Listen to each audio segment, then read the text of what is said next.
Students, आज की इस वीडियो में 2025 बोर्ड एग्जाम में आने वाले साइंस के सारे इंपॉर्टेंट क्वेश्चन मैं आज की इस वीडियो में बताऊंगा, जो कि चैप्टर 1 और चैप्टर 2 के रहेंगे। अब देखो यहाँ पे चैप्टर 1 के जितने इंपॉर्टेंट क्वेश्चन है वो बताऊंगा, उसके बाद जो चैप्टर 2 है अम्ल क्षार और लवण, इसका बताऊंगा। ठीक है, जिसमें से आप देखोगे कि इससे बाहर एक नंबर के भी क्वेश्चन नहीं आएंगे, बस इन्हीं क्वेश्चन को तैयार करना, सारे क्वेश्चन आंसर के साथ है। तो चलो वीडियो को स्टार्ट करते हैं। उससे पहले एक चीज बताऊंगा कि आपको अगर वीडियो अच्छी लगे तो यार लाइक जरूर से कर दिया करो, इससे क्या है ना, खुद का थोड़ा मोटिवेशन बढ़ता है। ठीक, बस देखो पहला चैप्टर है रासायनिक अभिक्रियाएं और समीकरण। मैं इंस्टाग्राम पे सारे क्वेश्चंस अपलोड कर दिया था, मैंने वहां पे कहा था कि अगर आप लोग कहोगे तो मैं इसका आंसर बना दूंगा, तो वही देखो मैं लेकर आ चुका हूँ।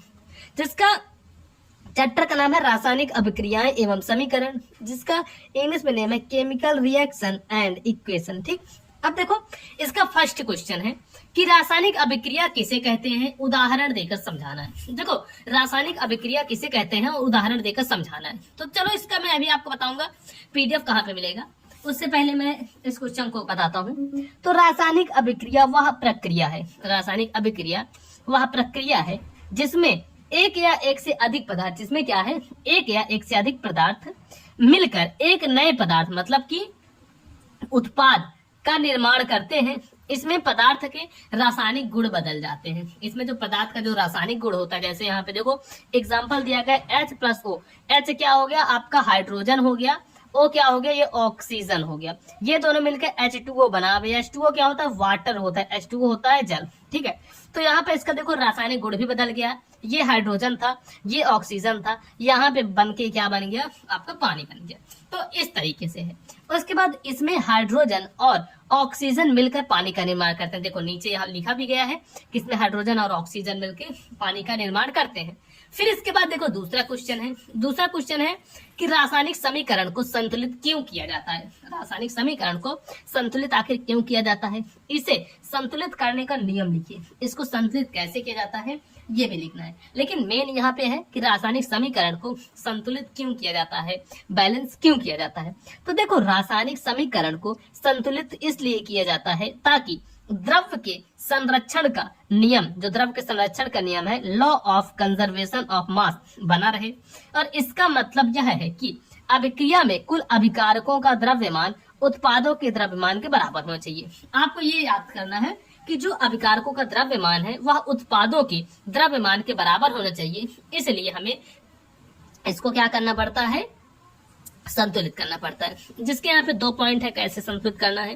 तो अभिक्रियाओं में प्रयुक्त तत्वों की संख्या दोनों पक्षों, जैसे अभिकारक और जो उत्पाद, जो अभिकारक होते हैं शुरू में जैसे H2+O2 है ना, तो ये हो गए अभिकारक, और यहाँ जो उत्पाद बना H2O, जो उत्पाद बना इसे हम उत्पाद बोलते हैं। ठीक है, तो अभिकारक और उत्पाद में बराबर होने चाहिए। दूसरा है कि सबसे सरल अणु से शुरुआत करते हैं, जो सबसे सरल अणु है उनसे शुरुआत करते हैं और अभिक्रियाओं को संतुलित किया जाता है। इस प्रकार से सेकंड क्वेश्चन खत्म। उसके बाद आता है हमारा देखो स्टूडेंट्स थर्ड क्वेश्चन, और बता रहा हूँ 100% इंपॉर्टेंट क्वेश्चन है, इससे बाहर कोई भी क्वेश्चन नहीं आएंगे। एक चैप्टर से सिर्फ 8 क्वेश्चन लिए गए, बड़े छोटे छोटे, और ये आप पढ़ लोगे तो समझ लो आप पूरा साइंस में एकदम महाराज बन जाओगे। ठीक है, थर्ड क्वेश्चन है कि निम्नलिखित अभिक्रियाओं को संतुलित कीजिए। अब ये जो अभिक्रिया दी गई है ना, इस अभिक्रिया को संतुलित करना है, जो कि है H2+O2 गिव्स H2O, इसको संतुलित करना है। अब यहाँ पे देखो 2 हाइड्रोजन है, यहाँ पे 2 हाइड्रोजन है, यहाँ पे 2 ऑक्सीजन है, लेकिन यहाँ पे 2 ऑक्सीजन नहीं है, तो इससे ही हमें संतुलित करना है। इसको संतुलित कैसे करेंगे, ये चीज तो पहले हटा ही दो। ठीक है, यहाँ तक है, देखो ये संतुलित हो गया। आगे यहाँ पे 2H2O लगा देंगे और यहाँ पे H के आगे 2, तो देखो 2H2+O2 गिव्स 2H2O, ये हो जाएगा। उसके बाद ये वाला संतुलित करना है। अब इसमें जैसे फेरस, फेरस इसको क्या बोलते हैं, फेरस जो कि होता है क्या, अपना लोहा। ठीक है, और ये H2O, लोहा और पानी को मिलाएंगे तो फेरस डाइसल्फेट, तो ये बनेगा। अब यहाँ पे देखो Fe1 है, 1 है, और यहाँ पे 3 है, जिसके लिए यहाँ पे 3 लगा देंगे, देखो 3 Fe हो गया। अब यहाँ पे 4, ये देखो ऑक्सीजन 4 है, यहाँ पे एक ही ऑक्सीजन है, इसके लिए 4 यहाँ पे लगा देंगे, 4H2O, और यहाँ तक ये बन जाएगा H4H2। ठीक है, ये इतना काट देंगे, बस यही तक ही लेना, ये अपना संतुलित हो गया। तो ये क्वेश्चन था। उसके बाद चौथा नंबर जो इंपॉर्टेंट क्वेश्चन आता है कि संयोजन अभिक्रिया एवं अपघटन अभिक्रिया में क्या अंतर है। संयोजन अभिक्रिया और अपघटन अभिक्रिया, इनमें क्या अंतर है, उदाहरण देकर समझाना है। तो देखो संयोजन अभिक्रिया, अब ये संयोजन अभिक्रिया किसे कहते हैं? जब दो या दो से अधिक पदार्थ मिलकर संयोजन, आपको नाम से ही लग रहा है कि संयोग होगा, दो पदार्थों का आपस में संयोग होगा। तो जब दो या दो से अधिक पदार्थ आपस में मिलकर एक नया पदार्थ बनाते हैं, क्या करते हैं? एक नया पदार्थ बनाते हैं, तो उसे संयोजन अभिक्रिया हम कहते हैं। जैसे कि ये देखो H मतलब हाइड्रोजन, Cl मतलब क्लोरीन, हाइड्रोजन और ये क्लोरीन मिल रहा है तो HCl अम्ल का निर्माण कर रहा है। तो इस प्रकार से। और अब अपघटन अभिक्रिया, ये किसे बोलते हैं? तो इसको भी समझ लो। यहाँ पे क्या होता है कि जब कोई एक पदार्थ टूटकर दो या दो से अधिक नए पदार्थ का निर्माण करते हैं। कोई एक पदार्थ है जो कि टूट जाएगा, मान लो ये बॉक्स है, ये टूटकर दो अब इतने छोटे छोटे बॉक्स का निर्माण करेगा, तो उसे अपघटन अभिक्रिया कहते हैं। एग्जाम्पल में आप ये ले सकते हो, CaCO3 जब ये टूटा तो पहला बना कैल्शियम, ये देखो ये कैल्शियम कार्बोनेट था, ठीक है, तो कैल्शियम ऑक्साइड बना, और यहाँ पे CO2 जो हमारा कार्बन डाइऑक्साइड बना। तो इस प्रकार से टूट के बनता है। उसके बाद 5वां नंबर क्वेश्चन है जो कि अंतः ऊष्मीय और ऊष्माक्षेपी अभिक्रियाओं में अंतर बताना है। को अंतः ऊष्मीय अभिक्रिया कौन सी है और ऊष्माक्षेपी? तो देखो अंतः ऊष्मीय अभिक्रिया ऐसी अभिक्रिया जिसमें ऊष्मा जो हीट होती है वह अवशोषित होती है। नाम से ही लग रहा है अंतः ऊष्मीय, जिसमें ऊष्मा अवशोषित होती है उसे अंतः ऊष्मीय अभिक्रिया कहते हैं। जिसका एग्जाम्पल है N मतलब नाइट्रोजन, N से क्या होता है? नाइट्रोजन, O से होता है ऑक्सीजन, ये बन गया 2NO, ठीक, इस प्रकार से। उसके बाद ऊष्माक्षेपी अभिक्रिया भी कहा गया है। तो ये देखो ऊष्माक्षेपी अभिक्रिया सारे मैं आपको बता रहा हूँ, ऐसे ही करके ना सारे चैप्टर्स के बता दूंगा और इन्हीं को पढ़ लोगे। इससे बाहर एक नंबर का भी आपका कोई भी क्वेश्चन नहीं आएगा। जितना आप 2025 के लिए मोबाइल पे स्कूल चैनल से पढ़ोगे 2025 के लिए, सिर्फ इतना ही आने वाला है आपके पेपर में, इससे बाहर कहीं पे भी कुछ नहीं आएगा। देखो ऊष्माक्षेपी अभिक्रिया ऐसी अभिक्रिया जिसमें ऊष्मा उत्पन्न होती है, ऐसी अभिक्रिया जिसमें ऊष्मा उत्पन्न होती है उसे क्या कहते हैं? ऊष्माक्षेपी अभिक्रिया कहते हैं। जैसे कि CH4 को क्या बोलते हैं? मेथेन, ठीक है। और उसके बाद O2 ऑक्सीजन, मेथेन और ऑक्सीजन मिल गया तो CO2 पहला क्या किया कि ये कार्बन डाइऑक्साइड बना दिया, और दूसरा 2H2O, ये क्या हुआ? जल बना दिया, ठीक। यहाँ पे देख रहे हो मेथेन और ऑक्सीजन मिलके कार्बन डाइऑक्साइड और जल का निर्माण कर रहे हैं। उसके बाद है 6वां नंबर क्वेश्चन जो कि विस्थापन एवं द्विविस्थापन अभिक्रिया में क्या अंतर है? उदाहरण देने कि विस्थापन अभिक्रिया क्या है और द्विविस्थापन अभिक्रिया क्या है और इनमें क्या अंतर है, उदाहरण देकर समझाने। तो देखो विस्थापन अभिक्रिया एक अभिक्रिया जिसमें अधिक क्रियाशील धातु कम क्रियाशील धातु को उसके यौगिक से विस्थापित कर देते हैं। मान लो कोई अभिक्रिया जिसमें क्या है, जो कोई अधिक क्रियाशील धातु है, कोई क्रियाशील अधिक है धातु, वो क्या करेगा कि कम क्रियाशील धातु को अपने उसके यौगिक के साथ विस्थापित कर देगा, उसे क्या हम बोलेंगे? विस्थापन अभिक्रिया। जैसे कि देखो यहाँ पे CuSO4 था और जिंक जब यहाँ पे आया तो Cu जो कॉपर का स्थान है उस जिंक ने ले लिया, तो देखो जिंक SO4 हो गया, जिंक सल्फेट हो गया और यहाँ पे कॉपर को अलग भेज दिया गया। उसके बाद द्विविस्थापन अभिक्रिया है कि एक अभिक्रिया जिसमें दो यौगिक आपस में अपने अवयवों का आदान प्रदान करते हैं। एक ऐसी अभिक्रिया जिसमें दो यौगिक आपस में अपने अवयवों का आदान प्रदान करते हैं। जैसे देखो Na2SO4 प्लस BaCl2। अब यहाँ पे क्या हुआ? Na SO4 के साथ है तो अब देखो ये जो है Na जो है ये आ जाएगा Cl के साथ, ये इसके साथ आ जाएगा, ये इसके साथ। देखो यहाँ पे BaSO4 बन गया, ये BaSO4 बन गया, ये वाला यहाँ पे आ गया और ये वाला जो था यहाँ पे आ गया, ठीक, इस प्रकार से। उसके बाद 7वां नंबर क्वेश्चन है जो कि 7वां नंबर है कि रासायनिक अभिक्रियाओं के 4 प्रकार लिखिए और प्रत्येक का उदाहरण दीजिए। रासायनिक अभिक्रिया के कौन से 4 प्रकार होते हैं वो लिखना है और सबके एक एक उदाहरण।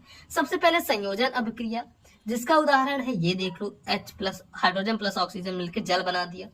उसके बाद देखो कैल्शियम कार्बोनेट ये मिलके calcium oxide plus carbon dioxide बना दिया जो कि अपघटन अभिक्रिया है। फिर विस्थापन अभिक्रिया भी इस प्रकार से है। और उसके बाद देखो आता है अपना द्विविस्थापन अभिक्रिया। ये देखो द्विविस्थापन अभिक्रिया भी इस प्रकार से है, ठीक। ये उसके बाद 8वां और लास्ट क्वेश्चन है इस चैप्टर का। देखो 10 मिनट में आपका एक चैप्टर खत्म हो रहा है। अब बताओ इससे बढ़िया आपको क्या चाहिए कि आपको 10 मिनट में एक चैप्टर पूरा मैं खत्म कर दे रहा हूँ। अब 8वां नंबर क्वेश्चन है कि क्या होता है जब तांबा सल्फेट में लोहे की कील डाली जाती है। तांबे के सल्फेट में लोहे की कील डाली जाती है, CuSO4 में लोहे की कील डाली जाती है तो क्या होता है। और रासायनिक समीकरण लिखकर समझाना है। तो देखो, जब लोहे की कील तांबा सल्फेट के विलयन में डाली जाती है तो लोहे की कील तांबे को विस्थापित कर देती है। क्या करती है? लोहे की कील तांबे को विस्थापित कर देती है और तांबा जो तांबा होता है धातु के रूप में जमा हो जाता है। तांबा धातु के रूप में जमा हो जाता है। अब इसका देखो रासायनिक समीकरण कुछ इस प्रकार से है। क्या है? Fe plus CuSO4। Fe जो है हमारा वह लोहा है।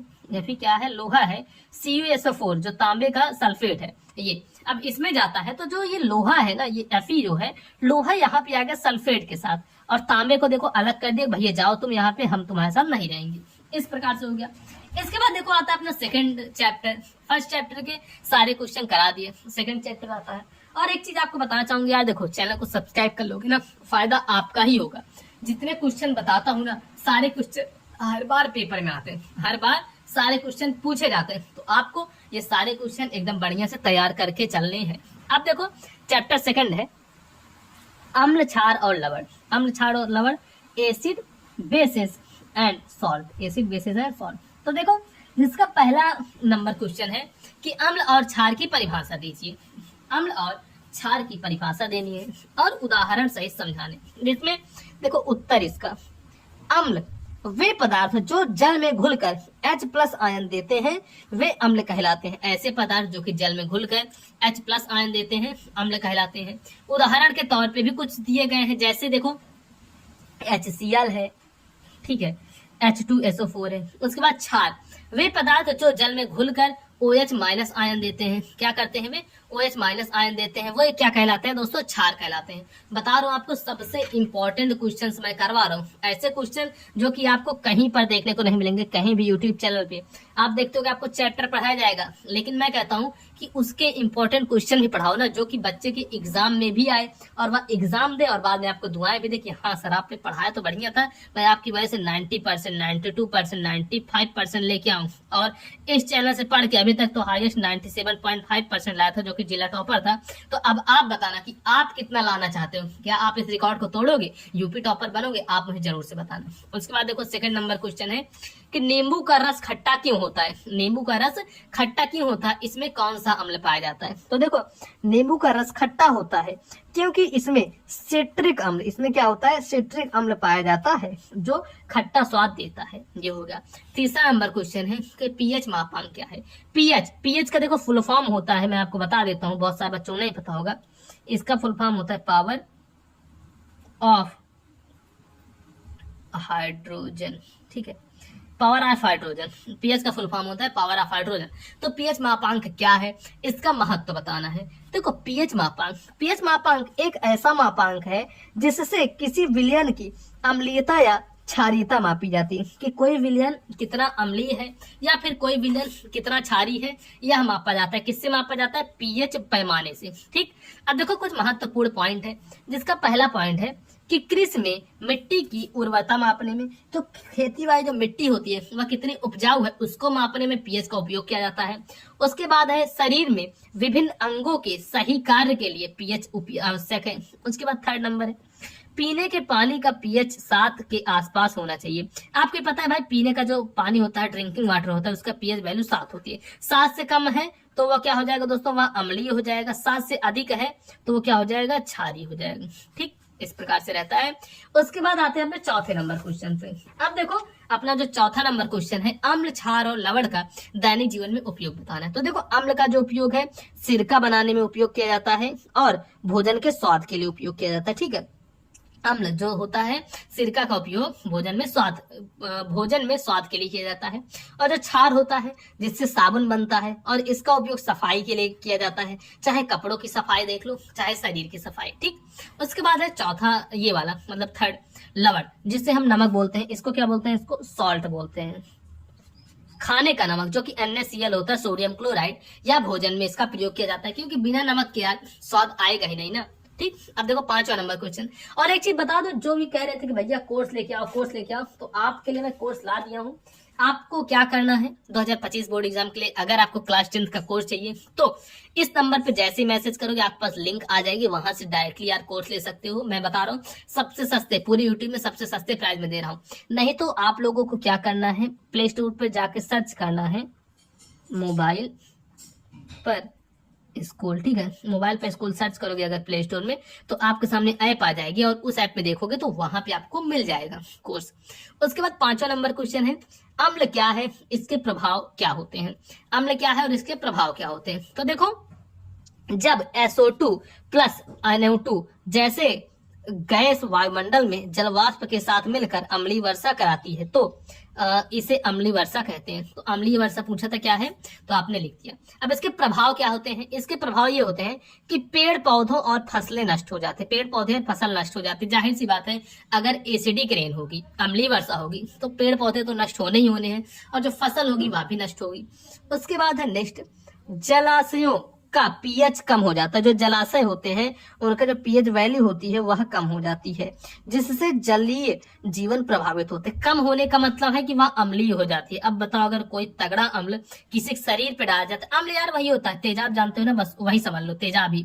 अब इसको अगर किसी के शरीर पे डालोगे तो वो जाहिर सी बात है यार कि उसका शरीर वहां से खराब होगा। तो ऐसे ही अगर कोई जलाशय है, जैसे तालाब वगैरह है, वहां पे अम्ल ज्यादा हो जाएगा तो जो जलीय जंतु है जैसे मछली वगैरह हो गई, तो ये सब क्या है, खराब होंगे ही। खराब होने का मतलब इनका जीवन नष्ट होगा। उसके बाद है 6वां नंबर क्वेश्चन कि क्षार और अम्ल की अभिक्रिया से लवण कैसे बनते हैं। क्षार और अम्ल की अभिक्रिया से लवण कैसे बनते हैं, उदाहरण सहित समझाने हैं। तो देखो, उत्तर में अम्ल और क्षार की अभिक्रिया से लवण और जल का निर्माण होता है, जिसे उदासीनीकरण अभिक्रिया कहते हैं। अम्ल और क्षार को मिलाओगे तो लवण बन जाएगा, जिसे उदासीनीकरण अभिक्रिया कहते हैं। आप कहीं पे अगर पूछ लिया जाए कि उदासीनी अभिक्रिया क्या है, उदासीनीकरण अभिक्रिया क्या है, तो बताओगे अम्ल और क्षार से मिलकर जो लवण बनता है और जल का निर्माण होता है उसे ही उदासीनी अभिक्रिया कहते हैं, उदासीनीकरण अभिक्रिया कहते हैं। जैसे कि HCl hydrochloric acid plus NaOH sodium hydroxide, ठीक है, ये मिलके NaCl नमक बनाता है और यहाँ पे जल बनाता है। ये हमारा HCl क्या है, यह होता है अम्ल होता है। NaOH ये क्या है, सोडियम हाइड्रोक्साइड, जो कि हमारा क्षार होता है। ठीक, इस प्रकार से यहाँ पे नमक बनाएगा। तो अब बढ़ते हैं दोस्तों आगे अपने 7वें नंबर क्वेश्चन पर। 7वां नंबर जो क्वेश्चन है वह है लिटमस पेपर और अन्य सूचक अम्ल व क्षार की पहचान में कैसे सहायक होते हैं। लिटमस पेपर और अन्य सूचक जो होते हैं अम्ल और क्षार की पहचान में कैसे सहायक होते हैं। तो देखो, लिटमस पेपर अम्ल और क्षार की पहचान करने के प्रमुख सूचक हैं। तो देखो, अम्ल लिटमस पेपर को लाल करता है। अम्ल क्या होता है, नीला लिटमस पेपर को रखोगे तो लाल कर देगा, वहीं पे लाल लिटमस पेपर रहेगा तो उसको क्या कहेगा ना, तो क्षार होता है, जो अपना क्षार होता है यह लिटमस पेपर को नीला कर देगा। जिसके देखो कुछ अन्य सूचक भी होते हैं, जैसे लिटमस पेपर आपके पास नहीं है। अच्छा, एक वीडियो में ना मैं आपको बताऊंगा कि लिटमस पेपर कैसे बनाया जाता है, वो आप देखना बहुत अच्छे समझ जाओगे। तो इसके देखो अन्य सूचक जैसे फिनोप्थलीन होता है और मेथिल ऑरेंज होता है। उसके बाद 8वां नंबर क्वेश्चन है जो कि है बेकिंग सोडा और वॉशिंग सोडा के रासायनिक नाम एवं उनके उपयोग बताइए। बेकिंग सोडा और रासायनिक सोडा जो होता है उनका नाम और उपयोग बताना है। तो देखो, बेकिंग सोडा सोडियम बाइकार्बोनेट जिसे बोलते हैं NaSCO3, सोडियम बाइकार्बोनेट, इसका उपयोग बेकिंग दांत साफ करने के पेस्ट में और जलने पर लगाए जाने वाले औषधियों में किया जाता है, जो कि बेकिंग सोडा होता है। ठीक, और बेकिंग सोडा खाया भी जाता है, ये ध्यान रखना। सोडियम बाइकार्बोनेट खाने का जो सोडा होता है उसका सूत्र होता है NaHCO3। ठीक, CO3 होता है ना, हाँ, तो 3 लिख दो, ये होता है। और वॉशिंग सोडा जो कपड़े धोए जाते हैं वो वाले सोडे होते हैं, जैसे कि सोडियम कार्बोनेट जिसे बोलते हैं, और सोडियम कार्बोनेट का सूत्र होता है Na2CO3। ठीक है, सोडियम कार्बोनेट, इसका उपयोग कपड़े धोने में और पानी की कठोरता को दूर करने में किया जाता है। इसका उपयोग कपड़े धोने में और पानी की जो कठोरता होती है उसको दूर करने में किया जाता है। तो ये हो गए आपके क्वेश्चन। अब मैं बता दूं, जितने मैंने यहाँ पे क्वेश्चन बताए, चाहे वो क्वेश्चन चैप्टर 1 के रहे हों चाहे चैप्टर 2 के, ये सारे क्वेश्चन 100% इंपॉर्टेंट है, इनसे बाहर कुछ नहीं आएगा। अब अगर आप जिस चैप्टर के क्वेश्चन जानना चाहते हो, कमेंट में उस चैप्टर का नाम जरूर से लिखना, और अगर आप कमेंट करोगे तो मुझे समझ में आएगा कि हाँ आपने पूरी वीडियो देखी है।